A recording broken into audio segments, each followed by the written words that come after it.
Hello friends, ફરી એકવાર સ્વાગત છે તમારું ભૌતિક વિજ્ઞાનના વિડિયો લેક્ચરની અંદર. તમે જાણો છો કે આપણે છેલ્લા કેટલાક વિડિયો લેક્ચરથી સ્વાધ્યાયના દાખલાઓનો અભ્યાસ કરી છે. સ્વાધ્યાયના દાખલાની અંદર છેલ્લે આપણે 1.21 નો દાખલો જોઈ ગયા હતા. આજે આપણે એનાથી આગળ 1.22 નો દાખલો ગણવાનો છે. દાખલા સિમ્પલ છે. હવે પછીના ત્રણ દાખલા છે એ 2 માર્કના ક્વેશ્ચનની અંદર 2 માર્કના ક્વેશ્ચનમાં થિયરી પૂછાય એવું જરૂર નથી. આવા નાના નાના દાખલા પણ પૂછાઈ શકે. તો આજના વિડિયો લેક્ચરમાં આ 2 માર્કના દાખલા કેમ પૂછાય, કેવા પૂછાય એની આપણે પ્રેક્ટિસ કરશું. તો શરૂઆત કરશું આપણે 1.22 થી. 2.4 મીટરના વ્યાસ ધરાવતા એક સમાન વિદ્યુત ભારિત ગોળા ઉપર વિદ્યુત ભારની પૃષ્ઠ ઘનતા 80 માઇક્રોકુલમ છે. તો આપેલું શું છે? વિદ્યુત ભારની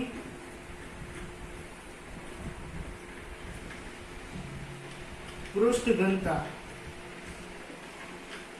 સિગ્મા બરાબર 80 માઇક્રોકુલમ પર મીટર સ્ક્વેર, એટલે 80 ગુણ્યા 10 ની -6 ઘાત કુલમ પર મીટર સ્ક્વેર.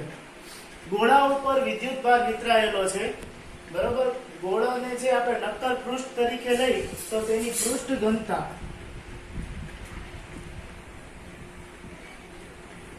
સિગ્મા બરાબર શું આવે? Q ના છેદમાં 1. ગોળાને જે નક્કર ગોળા તરીકે સ્વીકારી, આ પૃષ્ઠને એક નક્કર ગોળા તરીકે સ્વીકારી તો નક્કર ગોળાનું ક્ષેત્રફળ શું આવે? Q ના છેદમાં 4 π r². r છે એ ગોળાની ત્રિજ્યા છે, અહીંયા વ્યાસ આપેલો છે. r છે એ ગોળાની ત્રિજ્યા છે, અહીંયા વ્યાસ આપેલો છે. તો ગોળાનો ત્રિજ્યા r = d/2, એટલે 2.4 નું અડધું 1.2 મીટર.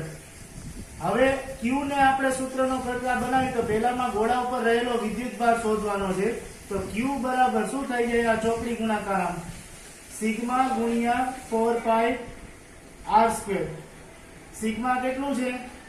80 ગુણ્યા 10 ની -6 ઘાત 4. પાઈ એટલે 3.14 અને r એટલે કેટલું થશે? 1.2 એનો સ્ક્વેર. આ સૂત્રમાં કિંમત મૂકો, આનું સાદું રૂપ આપો એટલે જવાબ આવશે 1.4 ગુણ્યા 10 ની -3 ઘાત કુલમ. Q બરાબર આ જવાબ આવશે. વિદ્યુત ભાર આટલો રહેલો છે.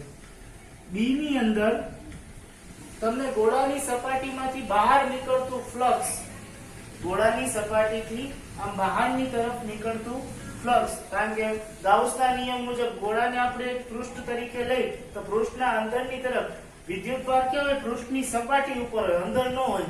અંદરની તરફનું ફ્લક્સ શૂન્ય થાય, જ્યારે બહારની તરફનું ફ્લક્સ ગાઉસના નિયમ પરથી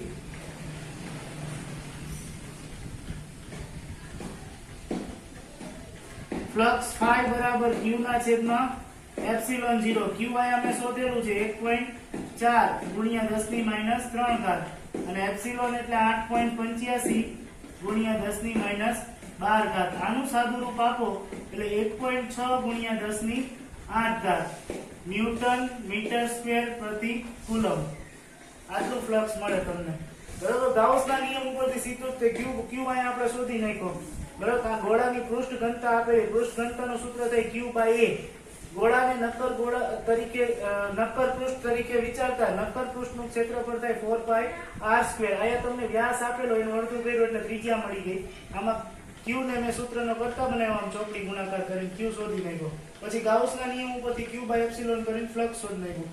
બીજા દાખલાની અંદર એક અનંત લંબાઈ ધરાવતો રેખીય વિદ્યુત ભાર 2 સેન્ટીમીટર ના અંતરે 9 ગુણ્યા 10 ની 4 ઘાત ન્યૂટન પર કુલમ જેટલું વિદ્યુત ક્ષેત્ર ઉત્પન્ન કરે તો તેની રેખીય ઘનતા, એટલે વિદ્યુત ભારનું વિતરણ આવી રીતના એક રેખા ઉપર થયેલું છે. અહીંયા એના દ્વારા ઉત્પન્ન થતું વિદ્યુત ક્ષેત્ર છે. બરાબર, વિદ્યુત ક્ષેત્રની દિશાઓ દર્શાવેલી, ક્ષેત્ર રેખાઓ દર્શાવેલી છે. આપણે વિદ્યુત ભારથી કેટલા અંતરે? રેખીય વિદ્યુત ભારથી 2 સેન્ટીમીટર, એટલે x બરાબર અહીંયા 2 સેન્ટીમીટર. મીટરમાં ફેરવવું હોય તો 2 ગુણ્યા 10 ની -2 ઘાત મીટરના અંતરે 9 ગુણ્યા 10 ની 4 ઘાત ન્યૂટન પર કુલમ જેટલું વિદ્યુત ક્ષેત્ર ઉત્પન્ન કરે. તો રેખીય વિતરણમાં બરાબર આપણે જોઈ ગયા, રેખીય વિતરણ દ્વારા ઉત્પન્ન થતું વિદ્યુત ક્ષેત્ર રેખીય વિતરણ દ્વારા ઉત્પન્ન થતું વિદ્યુત ક્ષેત્ર. સીધું જ સૂત્ર E બરાબર 2k લેમ્બડા છેદમાં x. r હતું પણ અહીં આપણે x લીધું. લેમ્બડા ને હું સૂત્ર રેખીય ઘનતા શોધવાની છે ને, એના દ્વારા ઉત્પન્ન થતી લેમ્બડા ને હું રેખીય ઘનતા કહેવાય, એના સૂત્રનો કરતા બનાવી દઉં. Ex છેદમાં 2k. E એટલે 9 ગુણ્યા 10 ની 4 ઘાત, x એટલે 2 ગુણ્યા 10 ની માઈનસ 2 ઘાત, અને છેદમાં 2k. 2 ગુણ્યા k એટલે કેટલું થાય? 9 ગુણ્યા 10 ની 9 ઘાત. 2 2 કટ, 9 9 કટ, 4 માંથી 2 જાય એટલે 2 વધે, અને આ 9 ઉપર જાય એટલે 2 માઈનસ 9, એટલે આ લેમ્બડા બરાબર શું આવશે? તો કે 10 ની માઈનસ 7 ઘાત કુલમ પ્રતિ મીટર. 10 ની માઈનસ 7 ઘાત કુલમ પ્રતિ મીટર જવાબ આવશે. આ એનો જવાબ. બરાબર. સામાન્ય 2 માર્કમાં રેખીય ઘનતાનું રેખીય વિતરણમાં ઉત્પન્ન થતું વિદ્યુત ક્ષેત્રનું સૂત્ર લઈ લો અને એમાંથી લેમ્બડાના સૂત્રનો કરતા બનાવી જાવ એટલે જવાબ આવી જાય. ત્યારબાદ બે મોટી પાતળી ધાતુની પ્લેટ, સમાંતર પ્લેટ આવી રીતના એકબીજાથી અમુક અંતરે મૂકેલી છે.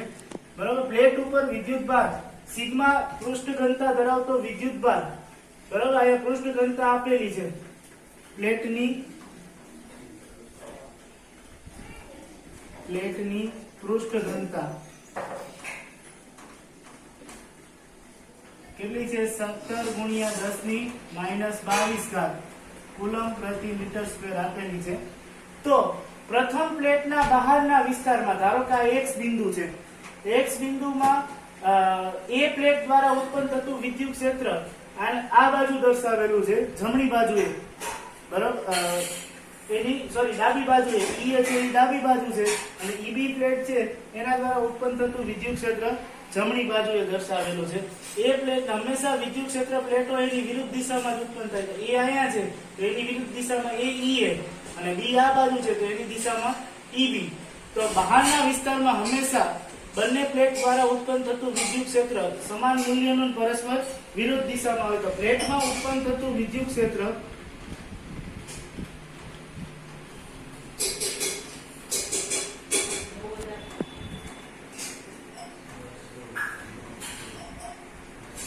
E અને B બંને દ્વારા ઉત્પન્ન થતું પ્લેટ દ્વારા ઉત્પન્ન થતું વિદ્યુત ક્ષેત્ર.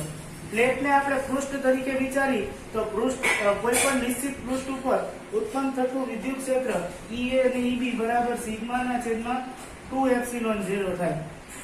x બિંદુએ પ્રથમ પ્લેટના બહારના વિસ્તારમાં એટલે x બિંદુએ ઉત્પન્ન થતું વિદ્યુત ક્ષેત્ર EX હોય.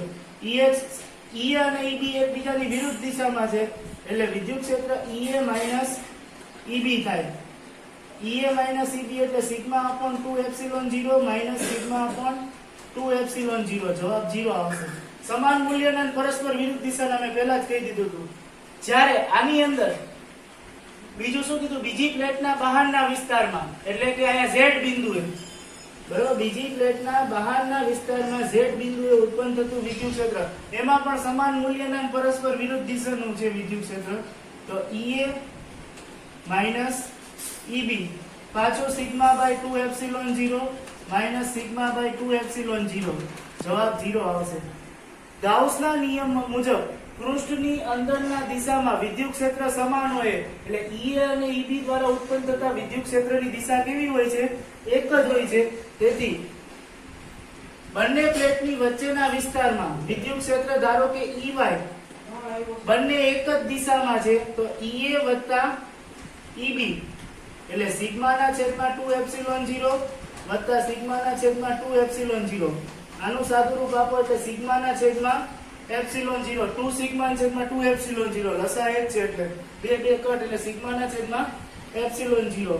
સિગ્માનો શું છે? 17 ગુણ્યા 10 ની માઈનસ 22 ઘાત, અને ε0 એટલે 8.85 ગુણ્યા 10 ની માઈનસ 12 ઘાત. આનું સાદુરૂપ આપો, બરાબર, એટલે તમારે જવાબ આવશે 1.92 ગુણ્યા 10 ની માઈનસ 10 ઘાત ન્યૂટન પર કુલમ. ફરી એકવાર મિત્રો આવા નાનકડો દાખલો છે, બરાબર, ઈ તમને 2 માર્કની અંદર આજે જે ગણ્યા બધા દાખલા 2 માર્કની અંદર પૂછાઈ શકે. બહારના વિસ્તારમાં જેટલું વિદ્યુત ક્ષેત્ર A ઉત્પન્ન કરે એનો જ વિરોધ કરતું વિદ્યુત ક્ષેત્ર B ઉત્પન્ન કરે. એટલે બંને દ્વારા ઉત્પન્ન થતું વિદ્યુત ક્ષેત્ર સમાન મૂલ્યનું પરસ્પર વિરુદ્ધ દિશામાં. એ પહેલા પ્લેટની બહાર હોય, બીજી પ્લેટની બહાર હોય. એટલે પ્લેટને આપણે પૃષ્ઠ તરીકે વિચારી તો પૃષ્ઠ દ્વારા ઉત્પન્ન થતું વિદ્યુત ક્ષેત્રનું સૂત્ર σ/2 એપ્સિલોન 0 છે. અહીંયા E અને EB ની દિશા એકબીજાની વિરુદ્ધ છે એટલે બેનો તફાવત આવે બંને કિસ્સામાં, પહેલા અને બીજામાં. બરાબર. પરંતુ અંદરના વિસ્તારમાં ગાઉસના નિયમ મુજબ વિદ્યુત ક્ષેત્ર છે એ સમાન હોય, તેથી બંને દ્વારા વિદ્યુત ક્ષેત્રની દિશા એક હોય એટલે બંનેનો શું આવશે? સરવાળો આવશે. સરવાળો કરીને આપણે એના દ્વારા ઉત્પન્ન થતા વિદ્યુત ક્ષેત્રની કિંમત શોધી. તો આવા દાખલા તમને 2 માર્કની અંદર પૂછાઈ શકે. આયા સ્વાધ્યાયના તમામ દાખલા છે એ પૂરા થાય છે. હવે પ્રેક્ટિસની અંદરથી 2 દાખલા ગણતરી વાળા છે એ આપણે જોશું અને અહીંયા આપણું ચેપ્ટર પૂરું કરશું. અહીંયા સ્વાધ્યાયના તમામ દાખલા પૂર્ણ થાય છે. તો હવે પછી આપણે જોશું વધારાના સ્વાધ્યાયના દાખલાની અંદર જે મેથેમેટિકલ દાખલા છે એની આપણે ચર્ચા કરશું. સ્વાધ્યાયનો 1.25 મેલેકનનો એક ઓઇલ ડ્રોપનો પ્રયોગ છે. એને ઓઇલ ડ્રોપ 12 કોઈ એક ઓઇલ ડ્રોપની અંદર 12 વધારાના ઇલેક્ટ્રોન ધરાવે છે. એક ઓઇલ ડ્રોપ તે 2.55 × 10⁴ ન્યૂટન પર કુલમ જેટલું સમાન વિદ્યુત ક્ષેત્રની અસર હેઠળ સ્થિર રાખવામાં આવે છે. એટલે આ વિદ્યુત ક્ષેત્ર છે. ધારો કે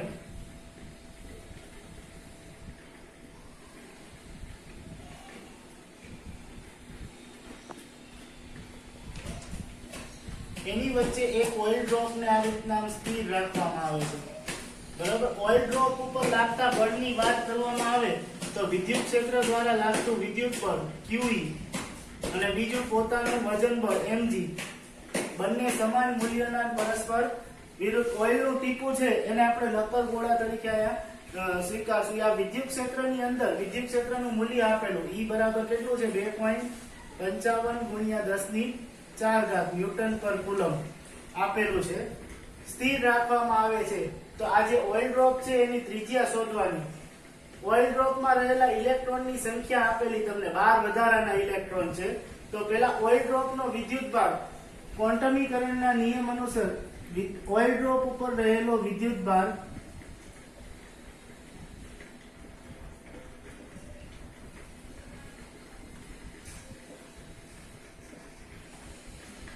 Q બરાબર શું થાય?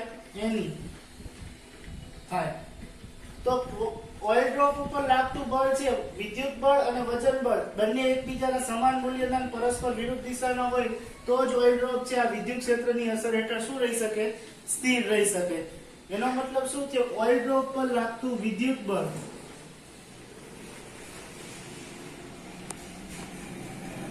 QE બરાબર વજન બળ mg થાય. એટલે QE બરાબર mg.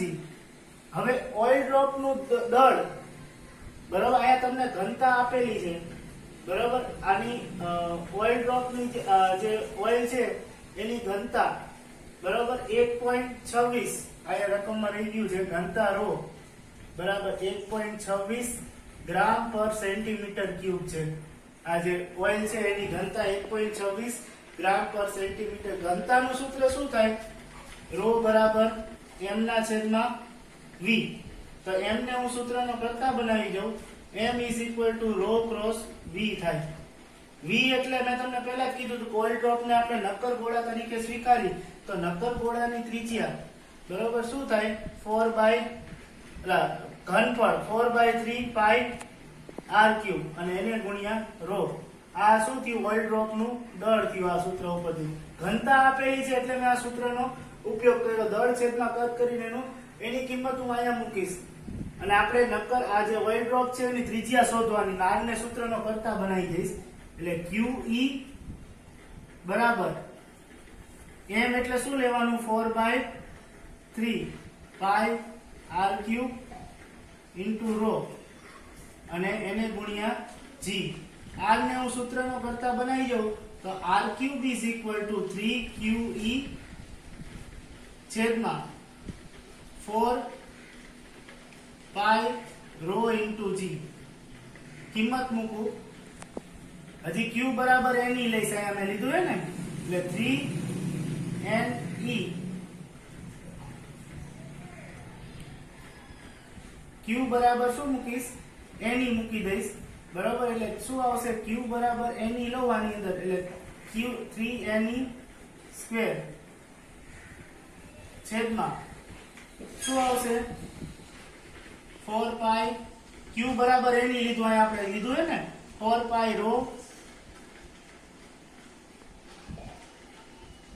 શું આવશે ઇન્ટુ g 3 ગુણ્યા n એટલે કેટલા ટીપા છે 12 e સ્ક્વેર e એટલે કેટલું છે 2.55 ગુણ્યા 10 ની 4 ઘાત એનો સ્ક્વેર છેદમાં 4 પાઈ એટલે 3.14 ગુણ્યા ઘનતા ગ્રામ પ્રતિ સેન્ટીમીટર ક્યુબ માં આપેલી મીટર કિલોગ્રામ પ્રતિ મીટર ક્યુબ માં ફેરવવી હોય તો ગુણ્યા 10 ની 3 ઘાત લખવું પડે એટલે 1.26 ગુણ્યા 10 ની 3 ઘાત અને g એટલે આપણને 9.81 લેવાનું કીધેલું છે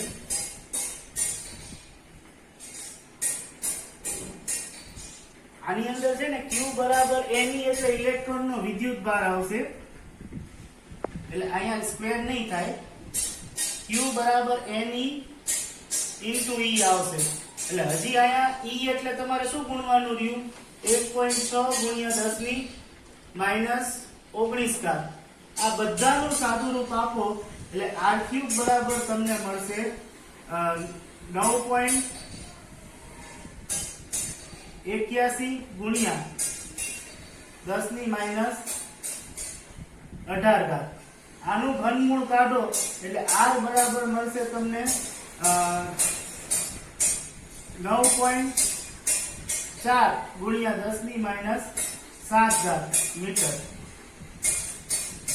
જો કઈ નથી ખાસ આયા ભૂલ ન કરતા q બરાબર ne લેવાનું બરાબર q બરાબર શું લેવાનું ne આયા e છે ઇલેક્ટ્રોન નો વિદ્યુત ભાર છે નકર જવાબમાં ભૂલ આવી શકશે બરાબર q બરાબર ne લઈને તમે દાખલો ગણો એટલે સીધી પછી તો કિંમત જ મૂકવાની છે આયા વિદ્યુત ક્ષેત્રમાં છે તો વિદ્યુત ક્ષેત્રમાં વિદ્યુત બળને વજન બળ સમાન હોય તો જ આયા સ્થિર રહી શકે બંને બળોને સરખાવવાના આયા ઘનતા આપેલી છે ઘનતાના સૂત્ર ઉપરથી દળ શોધી નાખો અને દળની કિંમત મૂકીને આને સૂત્રનો કરતા બનાવી દો એટલે જવાબ આવી જાય ત્યારબાદ m દળ ધરાવતો -q વિદ્યુત ભાર બે પ્લેટ ની વચ્ચે x અક્ષની દિશામાં સમાંતર દાખલ કરવામાં આવે છે એટલે આવી રીતના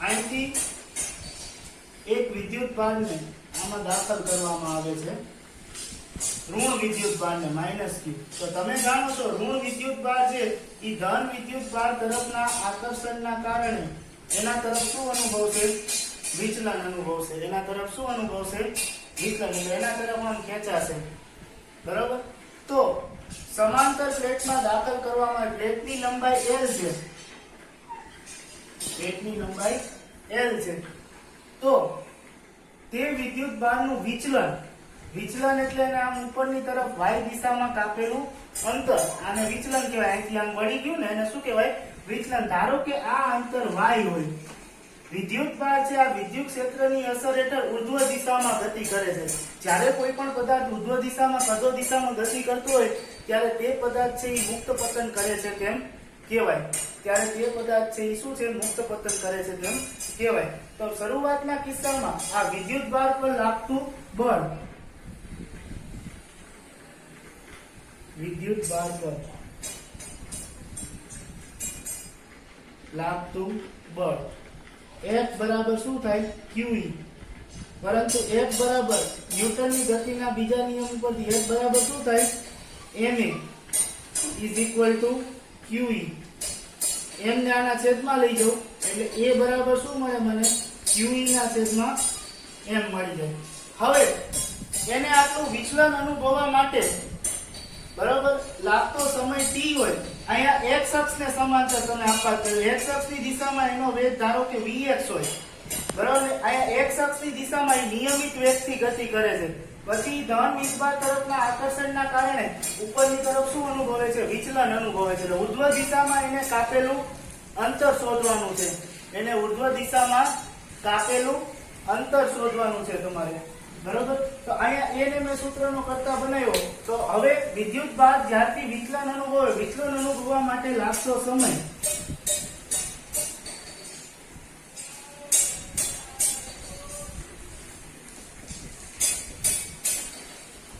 સમયનું સીધું સૂત્ર છે કાપેલ અંતર. કેટલું અંતર કાપશે? આ પ્લેટની લંબાઈ જેટલું છેદમાં એનો વેગ. કાપેલ અંતર છેદમાં વેગ. વેગ કેટલો છે? vx. vx જેટલા વેગથી ગતિ કરે છે. હવે એને અનુભવેલું વિચલન એટલે કે ઉર્ધ્વ દિશામાં કાપેલું અંતર. બરાબર. તેને ઉર્ધ્વ દિશામાં કાપેલું અંતર વિચલન. વિદ્યુત ભારે અનુભવેલું વિચલન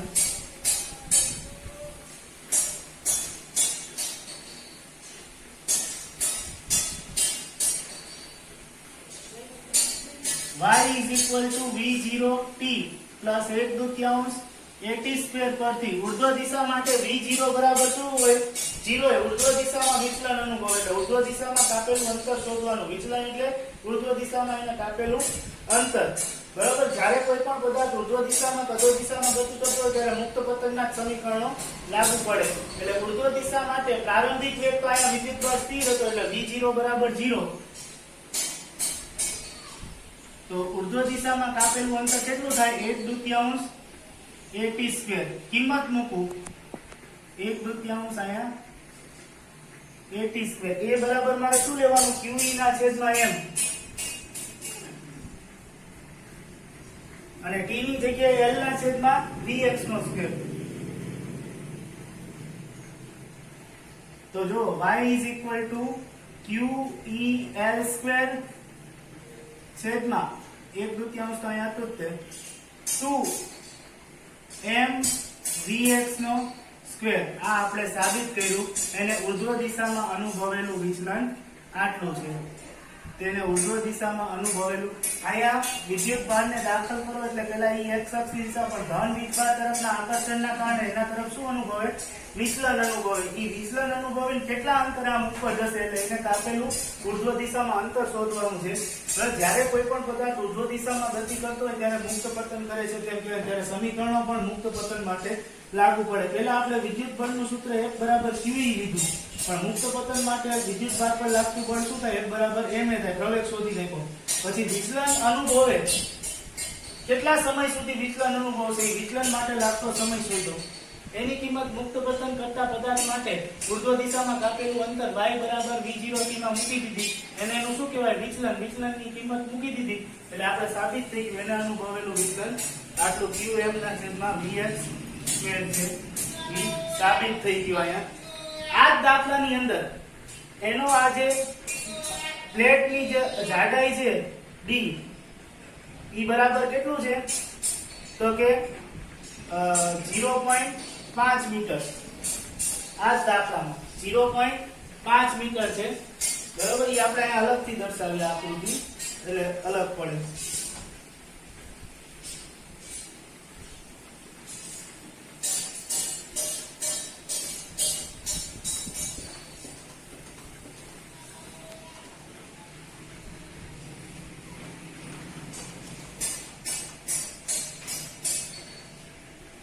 હવે q વિદ્યુત ભારને અહીંયા વચ્ચેથી દાખલ કરું અંદરની તરફ vx દિશામાં. પછી વિચલન અહીંયા આટલું અનુભવે ઉર્ધ્વ દિશામાં. તો આનું કુલ અંતર છે ધારો કે d છે જે તમને આપેલું છે. બરાબર. કુલ અંતર અહીંયા અનુભવેલું વિચલન y અહીંયા અડધા અંતરેથી આ કુલ અંતર છે બે પ્લેટ વચ્ચેનું એ ધારો કે d હોય. અહીંયા અડધા અંતરેથી એટલે y બરાબર શું થાય? d/2 જેટલા અંતરેથી આમ વિચલન અનુભવે છે. એટલે અહીંયા તમને પ્લેટની જાડાઈ આપે 0. જાડાઈ ધરાવતી પ્લેટ, અંતર ધરાવતી પ્લેટ એટલે વિચલનથી આ 0.5 મીટરેથી એટલે આના કરતા 0.5 કરતા અડધા મીટરેથી આ વચ્ચેથી દાખલ કર્યું એટલા અંતરેથી વિચલન અનુભવે છે. વિદ્યુત ક્ષેત્રનું બધું ઈ જ તે. વિદ્યુત ક્ષેત્રની કિંમત છે E બરાબર આ દાખલાની અંદર E બરાબર આપણે અગાઉ લીધી હતી 9×10⁴ ન્યૂટન પર કુલમ છે લેવાની કીધેલી છે. બરોબર. તો આ વિદ્યુત ભાર છે અહીંયા ઉપર કેટલા અંતરે અથડાશે એટલે ઉર્ધ્વ દિશામાં એને કાપેલું અંતર. આ જ સૂત્ર આપણે શું શોધવાનું છે? અંતર. આ l ઉપર કેટલા અંતરે જઈને આમ ઉપર અથડાશે. બરાબર, ધારો કે અહીંયા x જેટલા અંતરે અથડાય છે.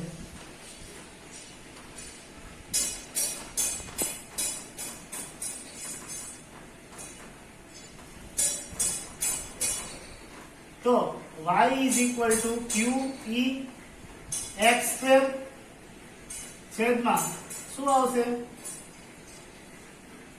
2m vx square.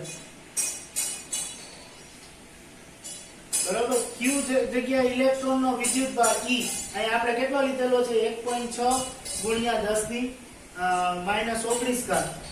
બરાબર, વિદ્યુતભાર ઋણ વિદ્યુતભાર છે એટલે ઇલેક્ટ્રોન જોઈએ ને ઋણ વિદ્યુતભારિત કણ. બરાબર, ત્યાં હવે આપણે લેશું q બરાબર E અને y is equal to d by 2 એટલે 0.5 નું અડધું સેન્ટીમીટર માં આવશે એટલે y બરાબર 0.25 સેન્ટીમીટર અથવા y is equal to 2.5 ગુણ્યા 10 ની -3 ઘાત મીટર. મીટરમાં ફેરવી નાખું 0.25 ગુણ્યા 10 ની -2 ઘાત થાય પણ 1 પોઈન્ટ ખેંચું એટલે 2.5 ગુણ્યા 10 ની -3 ઘાત થઈ જાય. બરાબર, અને q બરાબર e ની વેલ્યુ કેટલી લેવાની તમારે 1.6 ગુણ્યા 10 ની -19 ઘાત coulomb.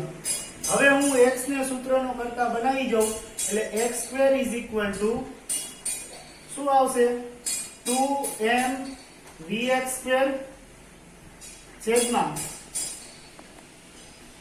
e into q into e આવશે. તો વર્ગમૂળ લો એટલે vx square તો વર્ગમૂળની બહાર નીકળી જાય એટલે x is equal to શું આવશે under root 2m છેદમાં qe ગુણ્યા vx. x is equal to under root m એટલે ઇલેક્ટ્રોન નું દળ 2 ગુણ્યા 9.1 ગુણ્યા 10 ની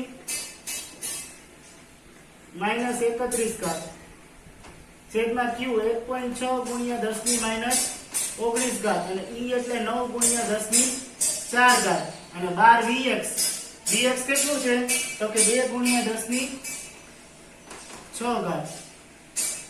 આનું સાદું રૂપ આપો એટલે x બરાબર તમને મળશે 1.12 ગુણ્યા 10 ની -2 ઘાત અથવા x મીટરમાં. સેન્ટીમીટરમાં x બરાબર 1.12 સેન્ટીમીટર એટલે આ ઉપર 1 આટલું અંતર છે 1.12 સેન્ટીમીટરે જઈને અથડાશે. કેટલા અંતરે જઈને અથડાશે 1.8 થી 1.12 મીટર. આ લંબાઈ l છે ને. બરાબર, આની લંબાઈ કેટલી છે l. બરાબર, આની કુલ લંબાઈ l કેટલી આપેલી છે આપણને અગાઉના l ના અહીંયા 1.12 મીટરે 1.12 સેન્ટીમીટરે જઈને અથડાશે. બરાબર, તો આના ઉપરથી જ દાખલો હતો. બરાબર, દાખલામાં કઈ નથી આ જ સૂત્ર છે પણ અહીંયા ઉપર x અક્ષ છે. આ x ધારી લે અહીંયા કેટલા અંતરે જઈને અહીંયા ભટકાશે એટલે આ અંતરે શોધવાનું તમારે. ઇલેક્ટ્રોન અહીંયા કેટલા અંતરે જઈને અહીંયા અથડાશે એટલે આ શોધવાનું અંતર કેટલા અંતરે જઈને. સૂત્ર આનું આ તે ધારો કે x અક્ષની દિશામાં છે એટલે અંતર x છે એટલે x સ્ક્વેર. q એટલે ઇલેક્ટ્રોન નો વિદ્યુતભાર. હવે આ અહીંયા આપણે વચ્ચેથી ઇલેક્ટ્રોન ને દાખલ કર્યો છે એટલે આ પ્લેટના d/2 જેટલા અંતરેથી ઇલેક્ટ્રોન અંદર એટલે y બરાબર d/2 લઈ લીધું. બરાબર, અને એની કિંમત મૂકી આની અંદર અને મેં સાદું રૂપ આપ્યું. અહીંયા આ ચેપ્ટરના તમામ દાખલાઓ મિત્રો પૂરા થાય છે. આ ચેપ્ટર પણ પૂરું થાય છે. હજી 2 ચેપ્ટરની અંદર હું MCQ 2 લેક્ચરની અંદર MCQ કરાવીશ. બરાબર, તો દરેક વિદ્યાર્થી મિત્રો YouTube ચેનલમાં જોડાયેલા રહે અને આ લોકડાઉનના સમયની અંદર આવા વિડિયો લેક્ચરનો આનંદ ઉઠાવતા રહે તેવી અપેક્ષા સાથે જય હિન્દ.